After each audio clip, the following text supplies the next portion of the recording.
welcome back. Once again, I'm here at Hoffman Lexus again, here in Hartford, Connecticut. Come check them out. This time I am here in the Radiant crossover, the RX. This is the 350 because it has the 3.5 liter engine. Now this one here is the base model. It comes in 5 different flavors. You can get it in the base, you can get it in the L, you can get it in the F Sport, and then there's a special edition black line that comes in a regular and an L. You're looking at anywhere between $45,000 and $54,000 depending on what trim level you're in, and then you can get front wheel drive or all wheel drive, and you can add packages on top of that. And so here we're in the base model, but it is certainly not lacking for features, and it is certainly not lacking for comfort and luxury. Now, I mentioned the L trim. That all that L trim is it's an extra 4.4 inches of space in the back and a third row. So if you need that third row seating, it's interesting, you can actually get the RX in a 3 row and in a 2 row. So taking a look from the outside here, we're on the standard 18s. You can get 20s in this one, and in the F Sport the 20s are standard, but in this one here we are on the standard 18s. You can actually option the 18s even if you're not in the F Sport.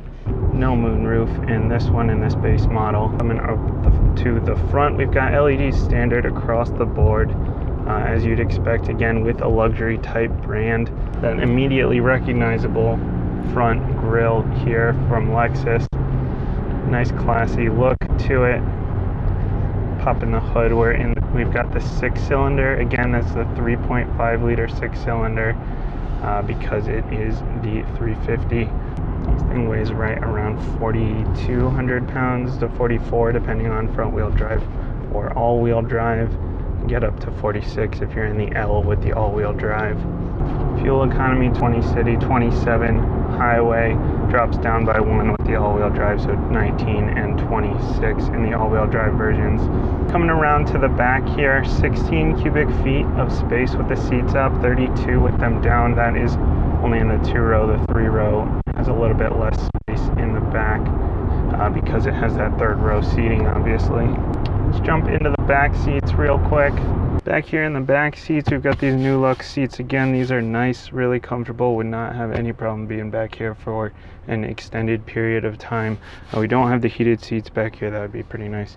Hard plastics here, but 38 inches of space. Actually a little bit less than the ES, the sedan I was in recently, so make sure to check that video out. But this one, definitely, I'm 5'7", got tons and tons of space. No problems here. Coming up front here, and these nice power adjustable Nulux seats. Very comfortable. Heated and ventilated are optional. This one just has the heated seats. You can option a heated steering wheel as well. This one does not have that, but your buttons are hard buttons, which is nice. Still got the touchpad here, but luckily in 2020 they did move this screen forward closer to the driver and did give you the touch screens. Did get that update there, which, like I mentioned in my ES video, that's a huge update because like this, I just don't really love this touchpad. It's the same deal with the Acuras. Now in the ES we have the 2.5, the safety system, that is the Lexus 2.5 safety system. This is the 2.0, but you still get a lot of those same features. You still have your blind spot monitoring, you still have your rear cross traffic alert, you still have your lane departure warning, your radar cruise. You get all the good stuff.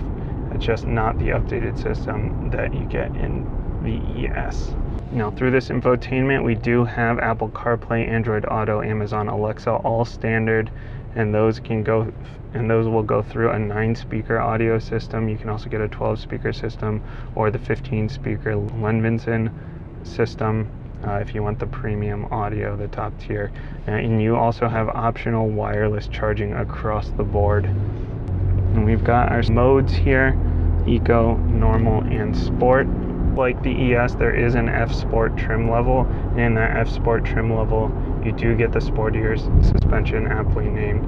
I can't imagine it's harsh. Once again, this ride is a little bit, it's not quite as soft as the ES was, but it's still a super comfortable place to be. Now with that F Sport, again, you can option the Sport S and the Sport S Plus driving modes along with that same package that you could get with the Lexus ES, and that gives you the adaptive variable suspension as well. And again, we have quality materials here. Nice leather steering wheel, feels very nice. This again, the F Sport has a different steering wheel, a little bit of a sportier feel, still heated, but this one has the standard leather steering wheel. We've got some soft plastics across the board here. A nice classy place, a little bit of hard plastic down low. This one's soft down here though. And this area here, all the hard buttons, your temperature control is all hard buttons. Your heated seats, again, hard buttons. Your driving modes are a dial here. And those, again, will adjust your throttle response a little bit, your steering feel just a little bit. If you have the adaptive variable suspension, then it'll adjust your suspension a little bit as well. Nice big backup camera with the lines. And even though this is a big guy here, that 6-cylinder can get it moving pretty nicely. Let's pop it into sport mode. I like this down here, the dial down here, better than on the ES where it's up here. Oh, and we do have an 8-speed auto again. This is through, and we've got paddle shifters here. This is the only transmission option. It's paddle shifters. Again, pretty nice feel to them. Pretty responsive. This thing can get moving pretty well. And again, that lane departure. My favorite of the lane departure warning systems out there, where it just kind of vibrates the steering wheel. It doesn't really do anything too annoying. No flashing lights, no super loud beep. Those are great to get your attention, but they're just so annoying, and they make you think the world's about to end or you're about to smash into something.